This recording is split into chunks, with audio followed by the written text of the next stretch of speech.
All right, questions. We'll start with Wes. Hey, Jay, how long did it take for you individually to sort of understand what this new staff was about and realize that, hey, it's kind of been a crappy few months here, but I think I can trust these guys maybe? It didn't take me too long. Just coming in, just knowing a little of their background, doing a little research. It didn't really take me long to know that these guys mean what they say what they mean, and they coming in for one thing, and that's to win games. Awesome. To piggyback that, I asked Coach Heupel, I asked the guys last night when they were on the shows with us.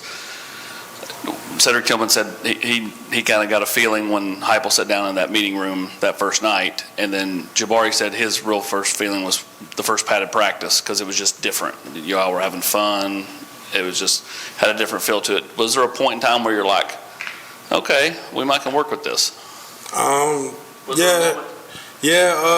Basically when, like he said, when Coach Hype came and talked to us, he was basically laying down the rules and the things that he wanted to see out of the program and the ways that he's going to manipulate everything the way we can get what we want out of the program is when I really thought and sat down and it came to me that this is a group of coaches that really mean what they say and they're for the players and they want to win games and they want to get Tennessee back to where it's supposed to be. Jay, there were a bunch of guys that were seniors last year that had the extra year and went somewhere else. There are a few guys that stayed around. For you, what went into the decision to stick around? Did you ever consider leaving? And do you feel like that's sort of been rewarded, your perseverance to stay here? Never really had the thought about leaving. I felt like God sent me here, and I felt like I had something that I needed to do. I had work to be done here. So that went into my decision to stay. But as far as like the rewarding part, I do feel like, me staying helped me gain a lot as a player and as a man, after football. So I'm glad I stayed.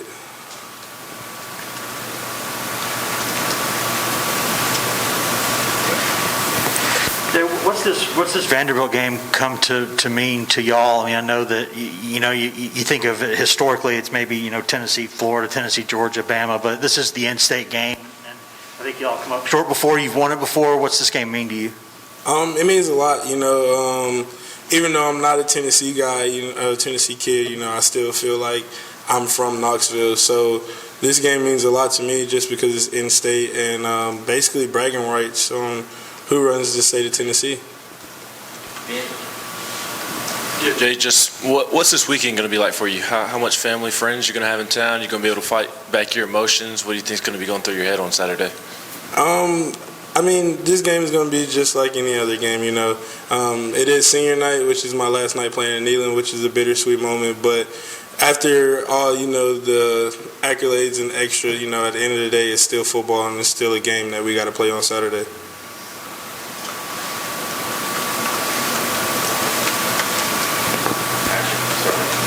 Jay, there's a lot of veterans on that defensive line, a lot of seniors. You guys have been through quite a bit together. Just what does it mean to go, be in the same situation with Matt, Latrell, some of those guys that have been through so much change here and kind of come out the other side of it? Man, it's a good feeling. We joke around all the time about it, just the things that we've been through and the things that we persevered through. And it's just good to see that all our hard work and perseverance is finally paying off and we're actually getting the payment that we deserve.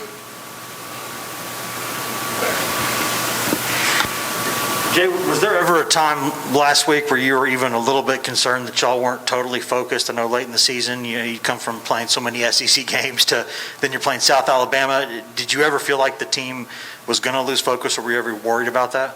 No, I wasn't really worried about us losing focus. Our coaching staff does a good job with getting us focused and letting us know that at any given moment, you can be beat. This is a game where whoever shows up and play for 60 minutes, that's mostly the team that's going to come out on top. So there's never really a chance where I was worried that we were going to lose focus because I knew that with the senior class that we have and our coaching staff, we weren't going to allow that to happen.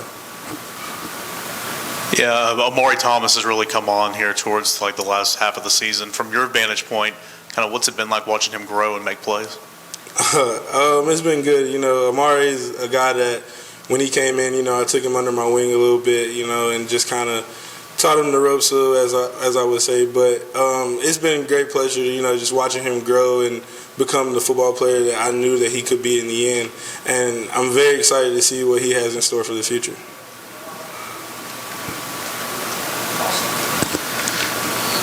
Are there some guys behind the scenes that have meant a lot to you? Like, whether it be guys that were here and are no longer here, or guys that have been here the whole time, academic people, support people that have meant a lot to you, and people that you'll take with you as you leave?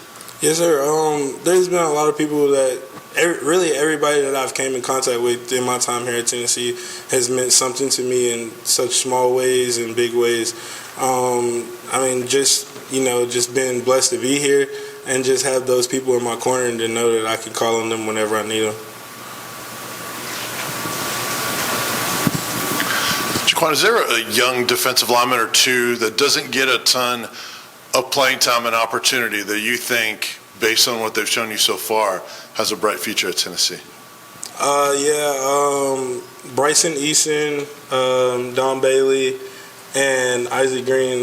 Those are guys that don't get a lot of playing time, but as the years go on, they will, and they'll show themselves and show what they can do. Thanks, Jay. All right, appreciate it.